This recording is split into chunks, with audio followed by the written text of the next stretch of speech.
पुढची बातमी नाशिकमधून आहे।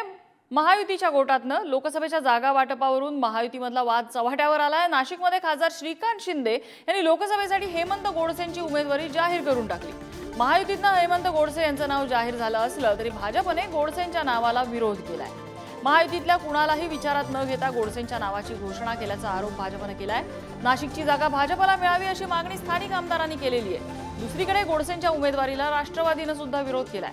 श्रीकांत शिंदेंना उमेदवार जाहीर करण्याचा अधिकार नसल्याचं सांगत भुजबळांनी नाराजी व्यक्त केली आहे।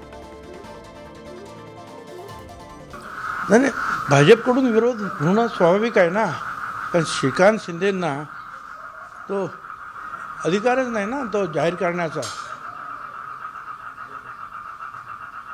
या अशा रीतीने कसं काय ते जाहीर करू शकतात? थोडीशी शिस्त जी आहे युतीमध्ये सुद्धा पाळली पाहिजे ना सगळ्यांनी। जोपर्यंत निकाल होत नाही तोपर्यंत कसं काय करता तुम्ही?